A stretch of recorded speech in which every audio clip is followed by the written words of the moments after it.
She liked it, she retweeted it, and then she followed us. And we're That's like, right. what? It was such an unnerving film for me to watch the first time I saw it. And I do think that it stands up. First, if you ever wanted to make a list of, worst psychiatrists in horror movies, this one definitely deserves a spot That's on a the good list. yeah. Welcome back to Gateway Film Center, High Street, Columbus, Ohio, for the latest Fright Club Live. We appreciate you coming out tonight, and we are going to talk about Housewives in horror and show a great movie that I don't know how many people here have already seen Swallow. A couple, Okay. maybe half. About so that's 50-50. good. Yeah, Yeah. about 50-50. But that's good, and then of course we'll talk about it later. But before we get to this week, by the way, she is Hope Madden. He's George Wolf. And we are from madwolf.com, doing this Fright Club Live podcast here once a month, second Friday of every month here at Gateway. So please keep coming out. And last time was our in-studio edition of Fright Club, and we had a great special guest on. The director of Slapface, filmmaker Jeremiah Kipp, joined us, and he was a delight. He really was a delight, and we talked about brothers in horror movies, which is really, really fun because we got to talk about a lot of just some of my very favorite movies, and he had so much knowledge, and he was just such a lovely person. If you haven't had a chance to see Slapface, it's on Shudder, among other things, but you should definitely check it out. It's a great movie. Yeah, and he let us know that he's working on a new one right now called Boo Hag. It should be out, later? Well, I think they were doing color correction, so Yeah. he probably doesn't have a date yet. Okay, but look for that in the coming months. So thank you to Jeremiah Kipp, and we also, it was pointed out by many. Many. Many.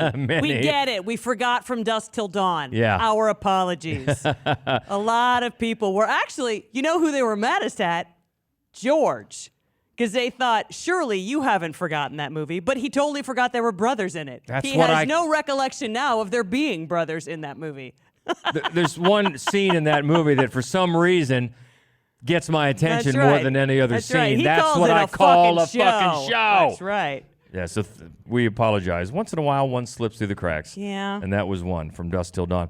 But yeah, thanks for the comments on that. So now we look ahead to tonight. It's Housewives in horror, and that opens up a lot of possibilities. It does. Hopefully we won't forget any obvious ones. Right. But since we got a top five, including the one obviously we're going to show tonight, a few just bubbling right under that Right. could have made it but didn't. So what do we got? So first of all, it was very close to being trophy wives, but I liked Housewives. There was one in particular that I wanted to include that was definitely not a trophy wife. So that was one of the reasons that it didn't. And then there were a lot of movies that are like thrillers, but maybe not horror films, including the one we're going to watch including today, this one, yeah. That I would include Safe, which is a great, very unnerving movie with Julianne Moore by Todd Haynes. Yeah.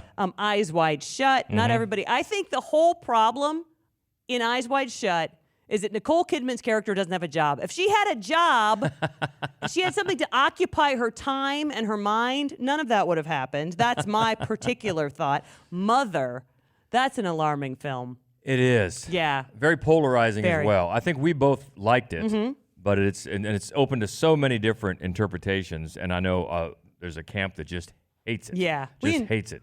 Enjoyed is the wrong word. It made me so uncomfortable. Yeah.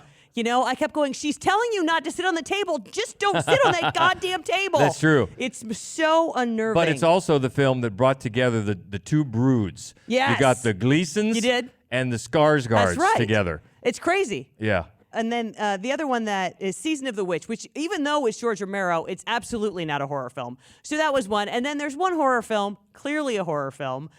And I suppose, technically speaking, because she doesn't have a job. Anyway, Rosemary's Baby. I didn't include Rosemary's Baby because she doesn't strike me as a housewife. And I know that maybe she ought to, but she just doesn't. So anyway, obviously, it's a brilliant film. And we talk about it all the time. Well, yeah, and that's another reason to maybe Yeah. let it alone this time and talk about something else, because I know there's at least a couple of these that we haven't talked about before, Yay. which will be good. It's including, I think, number 5. I don't think that we've talked about before. By your girlfriend. And this is a good one. Do you want to start right in, or anything else to talk about before we before we Let's dive jump in. Okay. Let's jump in and not watch trailers. It's very cinematic. That's a joke just for the house here. We're having some technical difficulties That's right. that we're going to fix in the podcast version. It'll be just fine. But we'll start with number 5 on our list of housewives in horror. This is from 2021. Anne, married to a small-town minister, feels her life has been shrinking over the past 30 years. Encountering the master brings her a new sense of power and an appetite to live bolder. However, the change comes with a heavy body count. This is Jacob's wife. That's odd. You've got new teeth coming in. What? Ann. Oh, good, you're home. Get changed. I'd like to go out. 40 years I've known this woman. Every day the same. Now, I don't know who I'm coming home to. How much of that could I get? You want the blood?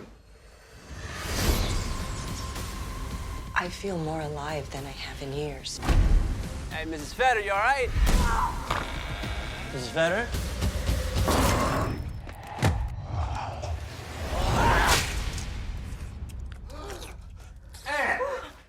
It wasn't me. Of course it was you! This was a great showcase for Barbara Crampton a few years ago, who is always a favorite, and Larry Fessenden. And Larry Fessenden, who plays the pastor in this. And this is extra special for us because not only when we wrote our review and published it, Barbara Crampton, not only she liked it, she retweeted it, and then she followed us. And we're That's like, right. what? Barbara Crampton? That's Barbara right. F. Crampton? Barbara F. Crampton. And he says us, which is very generous because he wrote the review. He gave it the title that she liked and quoted in her tweet. And so honestly, Yeah, the title he's the reason that Barbara Crampton was The follows Lady us. is a Vamp, That's and she right. liked that. She did. But anyway, enough about us. This is a fun film, and she's great in it. Obviously, it qualifies for tonight because she is. She's taken this role of this pastor's wife, and it really is a role that she has to play. She's just meek and mild and in the background, and then she has this encounter with, as the synopsis says, a master, and things change a little bit. I want to just point out quickly, so the master is played by Bonnie Aarons, who is also the nun and the dumpster monster from Mulholland Drive. So just a glorious, striking figure, and she makes a great vampire, very androgynous, very tall. I love the tall girls. And it's just she's not in it much, but she adds something really eerie and dark to this film.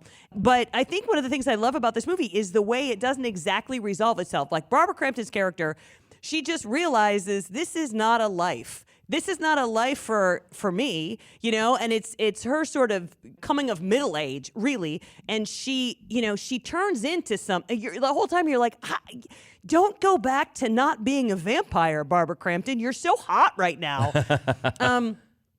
But I love also the ambiguous ending. I love the relationship and how it evolves between the husband and wife, Jacob, and Anne. I think her name is Anne. Yeah. And the way that it's got this weird sort of almost authentic married dynamic that I really appreciated. Yeah, and it could be metaphorical for her finding liberation, and also because it's set in a religious community, a small community, and he's the pastor. There's certainly a comment on religious repression and how she uses this as a freeing sort of a moment to live as the synopsis says, live bolder.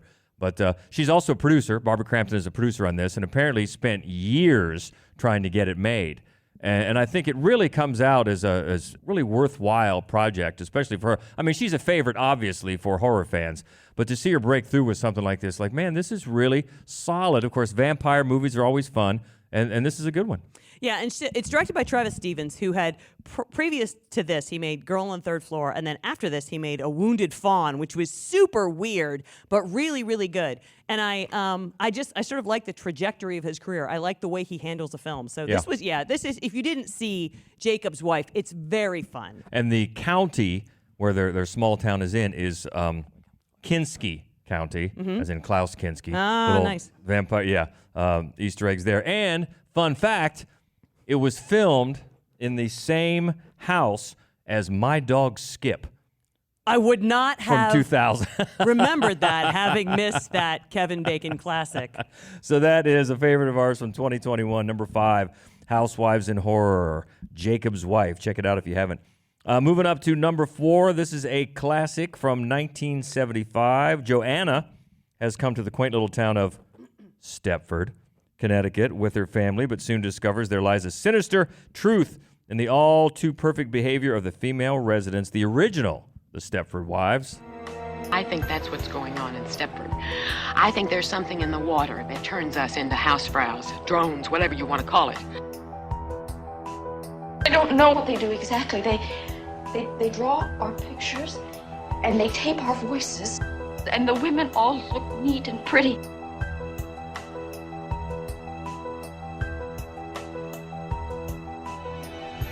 Oh, God. You will now act it out. That's me. I think that the original film from this, which is based on an Ira Levin novel who wrote Rosemary's Baby, is still to me quite unnerving. Mm-hmm. It really is, even though it seems in a lot of ways a little bit sort of silly, but the idea that, you think that it's a partnership and you think that you love each other and really they just want the outside of you. They don't care about anything else. Like, it was such an unnerving film for me to watch the first time I saw it.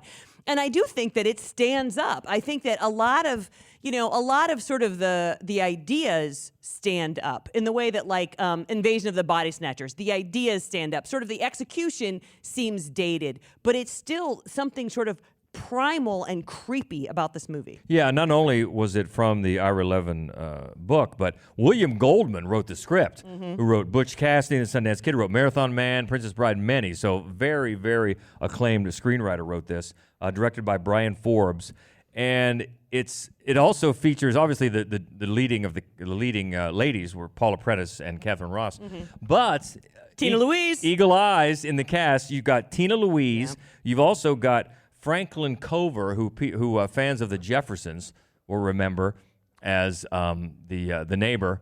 Okay. The neighbors across the hall. And this was the first screen appearance of Dee Wallace.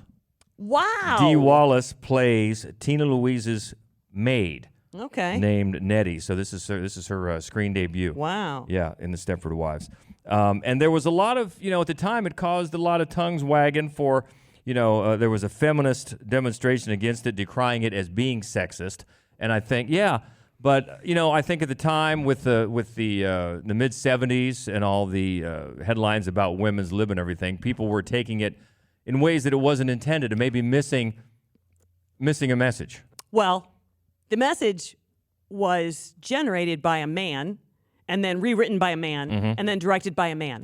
So as much as I'm sure that they had the right goals, there's a reason that it didn't come off as maybe entirely authentic. Although I really do. I think that they get a lot right. And one of the things that I've always found fascinating about this movie is the Tina Louise character, because she is a trophy wife. That's what she is, and that's not good enough, right? He needs to hollow her out and make her into a robot. That's saying something. Yeah. I mean, you married Ginger from Gilligan's Island. Right. Oh, yeah, it was crazy to me. But it's a very creepy film. It is creepy. Not the remake. I actually missed one. It's also the film debut of Mary Stuart Masterson. Wow. She plays Catherine Ross's daughter. Right. Yeah, and then and her own father, Peter Masterson, played the husband. Oh. So that's how she got that part, obviously. But yeah, it is very creepy, and I think when Get Out came out, a lot of people rightly saw, for sure, absolutely, saw some parallels between that. And of course, there were a lot of different homages in Get Out. Oh, tons. But you could definitely see the Stepford Wives in there. Absolutely. Because it is creepy. There's also there's some moments have a dark comedic nature about them. Oh, yeah. But yeah, it's creepy. And any sort of those body snatchery movies. And this is definitely one. And you mentioned the remake, but neither this one or the remake really did very well at the box office. It's interesting that they remade it.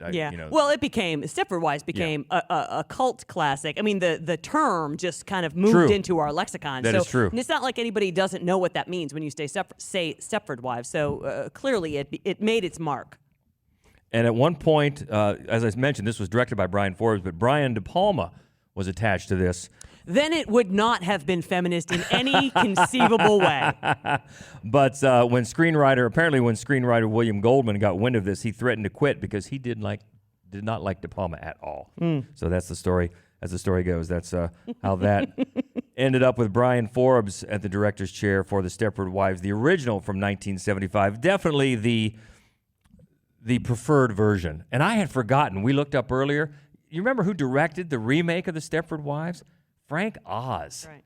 Kermit the Frog. Frank Oz directed that remake. I had totally forgotten that. But yeah, the original from 1975 is number 4 on our list of Housewives and horror. Moving it up to number 3. Oh, this is what we have talked about this one, haven't we? Yes. Aunt May's famous homemade dumplings provide amazing age-defying qualities popular with middle-aged women. But her latest customer, a fading actress, is determined to find out what the secret ingredient is. From 2004, it's dumplings.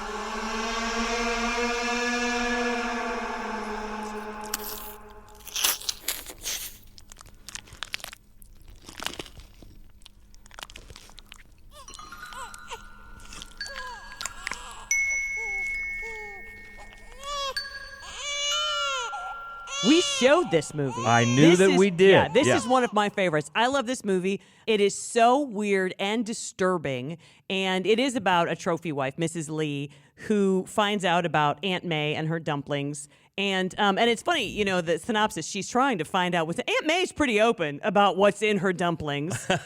And it's so well made. This movie is so... the sound design is so startling. That's true. I forgot about unnerving. Yeah. And Aunt May, who is played by Bai Ling, who's been in 500 million movies. She's in like 60 movies a year. She's never been better than she is in this movie. She's so good in this film.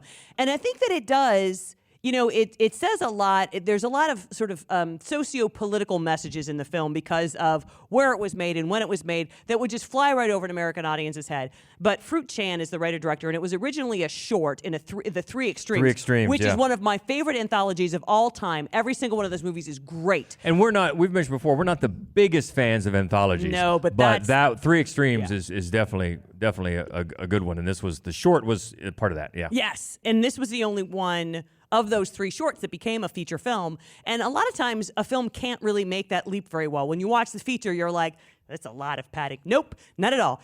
I mean, it's just really uncomfortable. It's so uncomfortable. It's so hard for me to watch the film and believe that a man directed it. Now, a woman wrote it, which makes a lot more sense. It has insights about physically what makes a woman uncomfortable that a dude would be like, what, does that hurt? Yes, a great deal, actually. So, and I just think the performances are amazing. It's one of those, going back to the short, it's one of those where you get the feeling that they had the feature already worked out before. It's all the same cast, so you're probably right. Yeah, because so many times you're right. So many times when a short gets expanded, it's filler. Yeah. How are we going to get to 90 minutes or even 80, 85 minutes? But this does not feel that way at all. So I think the short might have almost been like a proof of concept sort of thing. Right. So if by chance you missed, because this was one of the ones we did in our first couple of years, because it's really one of my very favorites. If you've not seen Dumplings, do yourself a favor and look it up. That is from 2004. Number 3 on our list of Housewives and horror. So we'll go up to number 2, and this is the one we're going to see tonight. So we'll just talk a little bit, but we won't say much because at least about half, I think, the crowd has not seen it. From 2019. This is one we got to see at Nightmares Film Festival. Yep. Here at Gateway a few years ago. It was one of the premieres, which was great.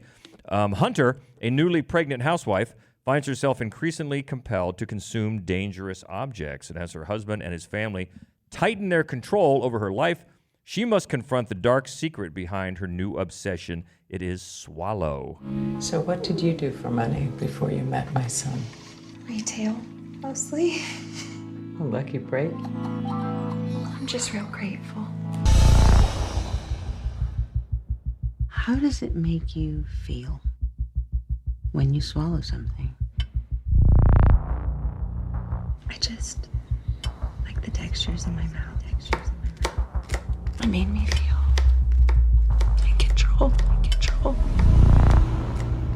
I just wanted to make you happy. You get back here with my kid! I did something unexpected today. Haley Bennett stars magnificently. She's glorious. She's absolutely magnificent in this movie, and she also produces it. And this is another one. I cannot get over the fact that a man wrote and directed this film. It's got a lot visually, I think. To me, it's like, what if Marnie was told from the perspective of a female? Yeah. But it's not. It's told from a dude wrote it. It looks a lot like a cross between Marnie and Safe, which is that's good territory for a film. And it's so fascinating the way this is put together. How one scene sort of moves to the next, and the way that the visuals change, and also just Haley Bennett's performance is perfect. Yeah, she was much like we just talked about Barbara Crampton. As one of the producers, she was really struggling or trying to get this to the screen for a while, because obviously she has some passion for the project, because it does speak to issues that you'll see as this plays out. And for a lot of horror fans, they might not say, well, this is really borderline horror, and I can see that, but it is. You mentioned Marnie, very much so. It's very Hitchcock. So you'll definitely see some correlations with Marnie in there, and quote unquote women, hysterical women, and things like that. But it's all about control and a very real affliction. Yes. Swallowing what is known as pica, I believe. That's right. Yeah, swallowing different and dangerous objects. So. I just also, I really admire where this film goes. I think that we're very used to seeing a film where the female would make a different choice. And and the other thing is that I find the whole film very unnerving. The more controlled she is, the more I feel like I can't breathe while I'm watching it, which is a tribute to the filmmaker. He just does a magnificent job. Yeah, very much so. So we'll leave it at that. But as always, we hope to get your comments. Come down after, and we'll get you on the podcast and see what you think of Swallow, number 2 on our list of Housewives in horror. 94 minutes later. Yeah, I think this is the third time maybe I've seen it, starting with Nightmares. And it struck me this time, I didn't know why it wasn't as clear to me before, but the two metaphors, you've got lamb to the slaughter at the beginning, and then you've got multiple women just washing their hands of it at the end. Yeah. And also I like the touch, if you notice the font of the credits at the beginning is very wedding invitation. Yes, it is. Very proper. Yes, it is. Yeah. So sometimes it takes multiple viewings to catch things like that, but I liked it better this time. Yeah, I love this movie. Who wants to talk about it? It may not have been a horror movie, but it was horrific. And it seems like the main subject of it was control, and she finally got control of her life.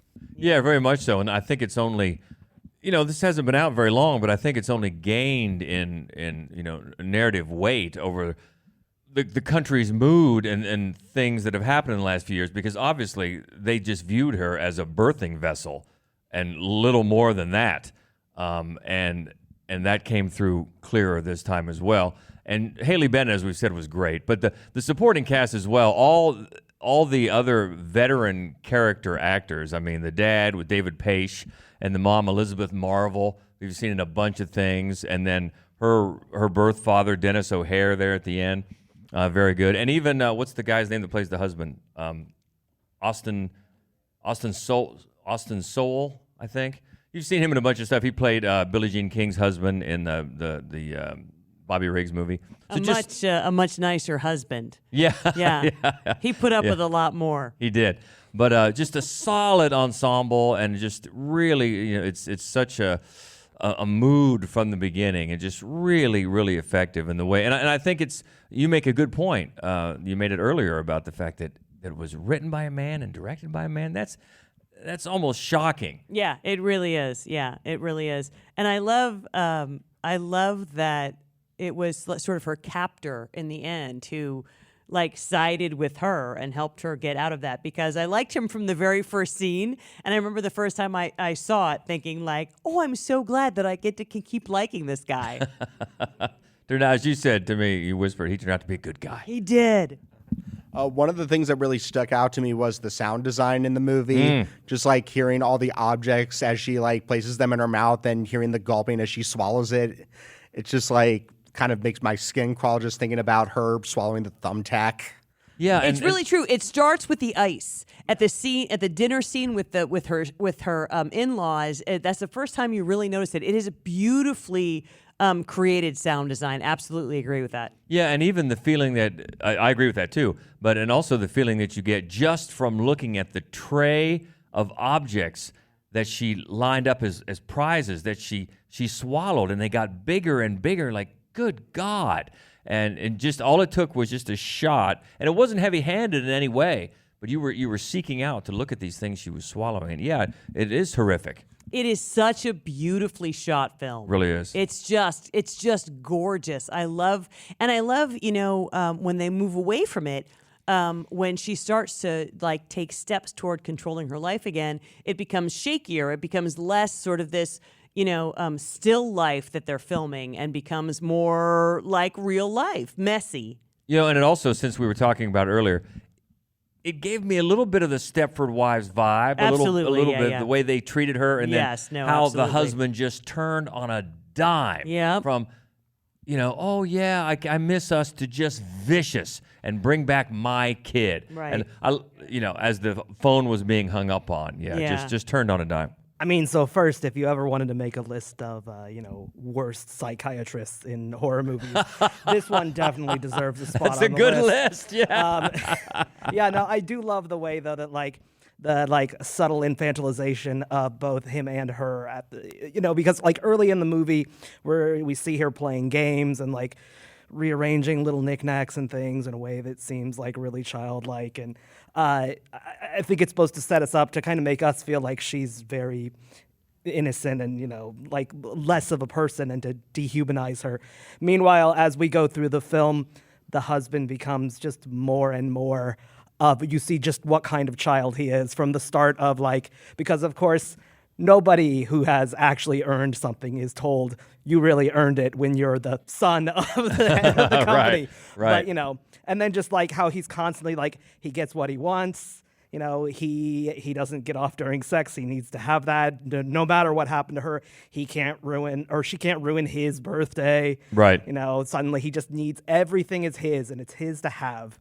And, and it's just, I don't know. I think that obviously there's another social commentary in there about the rich, but it definitely shows just how they also treat the women in their lives just as even like you said, like birthing vessels, like toys, like objects to be had. And even down to the guy who wants a hug. That guy. I love that. It seems so random, and then I love when she hears him say it to somebody else. It's so great. But I also love what you're talking about. Every time they show the husband sitting alone with his parents, where he doesn't have anything to say. He has no agency of his own. He's just sitting there I'm just waiting for somebody to take care of this for me. Yeah, it's fascinating. Yeah, there's just a great amount of juxtaposition like that. Like how she's playing around with games on her phone. How many times does he just get on his phone to start typing to someone with saying nothing? And we learn later on in the movie that he obviously does nothing at work. He doesn't do business. He's just a guy who entertains other people. Mergers and acquisitions. Yeah. And just with the guy that wants the hug, it's so meaningful to her because she's obviously starved for some sort of meaningful interaction with somebody. But then when you see him ask some other woman for it, it robs it of any meaning that it might have had for her earlier. And really, it's only her caretaker, the one who was the least human of her interactions, that gives her the one thing that that she actually needed. And that scene under the bed is really touching. I teared up a little bit during it. It's a really touchingly human moment that you see that she doesn't have. And it sounds like, even based on some of the stuff that she tells her psychiatrist, that she hasn't had a lot of through her entire life. Yeah, I think it's interesting that this sort of, who's this guy who is hired to keep you from eating things? He seems creepy. But then also the only other person who gives her anything akin to a good relationship is the rapist who accidentally fathered her. Mm-hmm. It's a fascinating idea. Mm-hmm. Yeah, and alarming. Yeah, who treats her as maybe an actual human person. First, as clearly a threat, which is what she is. Sure. And then, but it's her first opportunity to actually be the person in control of a situation. That's why she makes him say it. Yeah, for sure. Yeah. Yeah, all good stuff. And we'll go up to number one, and this is a very recent movie. I haven't talked to, I don't know if I've talked to anyone who's seen this movie that didn't like it.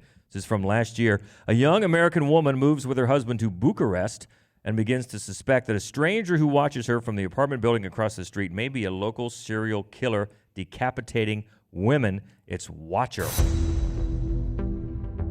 I saw the man in the window again. He's been watching us since we moved in. Which window is it? Right there.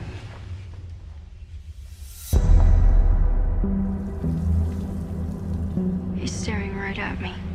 Don't worry. He probably has a little crush on you.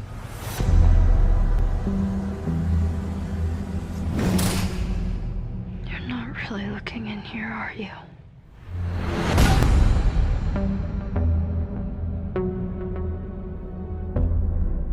Chloe Acuna. So this was clearly made by a woman because it's like every third De Palma movie you've ever seen, but made by a woman. And it's so well made. And she's just borderline. She's not exactly a housewife, but she's moved to a foreign country where she doesn't have a work visa, so she can't get a job. So she has nothing to do all day but sit around her apartment. And I love, love, love how subtly but thoroughly and well the movie upends all of your expectations because you absolutely have seen this movie before, just not from this perspective. So it's very nuanced and really, really good. And your friend Bern Gorman did a great job. Bern Gorman, the guy who's the watcher across the street. Just a face. You see his face, like, this guy is weird. Yeah. So of all the guys you don't want watching you from across the street, that guy. For sure. But it's really set up well just from the beginning, where obviously she's moving to Bucharest, so she's already an outsider. And just from one of the very first scenes, she's in a cab and her husband is speaking in a foreign tongue to the driver, and they're laughing. Maybe about her, but right away you feel, as she does, as you're an outsider. Yeah. And it's right from the beginning, it puts you in that mood. Because right away, the director chose not to caption any of the Hungarian that's spoken. Yep. So you're Yep. forever in her perspective, and people are talking about her, and she knows it, and she's just trusting her husband to tell her what they're really saying, but he's not. And because then, eventually she picks up enough to... It's such a good movie. Yeah, and then the more it goes along with the fears that she has about the watcher and the things that she says, and then gaslighting. Gaslighting is all over this. And then it leads to such a satisfying conclusion. Yeah. I was actually surprised at how far they went in the finale. But man, it's satisfying. Yeah, it is. And I think one of the things that and Maika Monroe, we haven't pushes mentioned. it over the cliff. Oh yeah, the lead is played by Maika Monroe from It Follows and a bunch of other stuff, and she's great as she always is. She's really, really good. She is really, really good. And this one, it's only a year old. So if you didn't catch it, please do. I've seen on social media, I think a lot of people are just now catching it that missed it. And like I said, I think everybody that I've seen come across it have really liked it. So and Chloe Acuna, she made the short from the VHS 94. She made with Hale Ratma. Do you remember that one? Easily the best one, but it was also shot in Columbus. Yeah. Clearly, it was shot in Columbus, which makes me love it even more. Yeah. I don't even know why it was. She's not from here. I have no idea why they shot it here, but it was clearly shot here. Yeah. Which is awesome. How do we know that? Because I fell that one time trying to get into the gates of hell over there in Clintonville. Anyway, long story. George had to drag my ass all wet and filthy up this hill. It was terrible. And you had that bruise for 6 months. I did. I bruise easily. Yeah, I'm see, that's very what pasty. happens when we try to get into the gates of hell. That's right. But number one, Watcher. Mother's Day. It's what I want to do for Mother's Day that year. And why not? That's right. Solid from 2022, Watcher, number one on our list of Housewives in horror. And I know we're a little bit late getting started because of the technical problems that, for you podcast listeners, but real quick, didn't happen at all. No, that's right. Because we're going to fix them. Real quick. We want to tell you to come back next month. We're going to watch The Happiness of the Katakuris. So if you like Takashi Miike, and if not, why not? This is one of his 130 films. It is a musical. There's some claymation. There is a great deal of death, a lot of it. It is funny. It's about lovable losers, and therefore that will be our podcast topic, lovable losers. And if you have thoughts about individuals in horror films that you think is your favorite lovable loser, we invite you to tell us about it on the Fright Club Pod. What's the Facebook group? Just Fright Club Podcast on Facebook. Just join if you haven't already. Of course, you can always find us on the Fright Club Pod on Twitter. Right. And then, Takashi Miike, one of our favorites. And I Yes. think in the time it has taken us to mess with these technical problems, he has making 2 movies. Oh, yeah. I think you're right. The guy I just think he cranks has. them out. And they just go, the extremes that he goes to, something as wild as Gozu, and then this musical take, it's a weird take on the sound of music. He's always, I don't love everyone, I'll be honest, this is not my favorite of his, but it's nuts. It is It is nuts. totally nuts. I'm trying to think of, so this will be the 3rd Miike that we've shown, but we haven't shown Ichi the Killer yet, so we should show that one. Ichi the Killer, yeah. Getting a lot of thumbs up here. And, thumbs up for me. Yeah, so that'll be July 14th, right back here at Gateway Film Center. And, lovable losers. So we'd love to have your thoughts, either at Fright Club Pod on Twitter or the Facebook group. And also, you can always find us, Mad Wolf Columbus, on Facebook and Instagram, and the main website where you can find all of our written movie reviews and our other podcast, The Screening Room, which comes out weekly. That's all at madwolf.com. So I think we're ready to roll, are we not? I think we are, yes. All right. Well, keep in touch if you can. And please come down after and give us your reactions to Swallow. I think this will be very interesting to get some takes as we roll it here in a couple of minutes. So until next time, she is Hope Madden. He's George Wolf. And this is the Fright Club Podcast.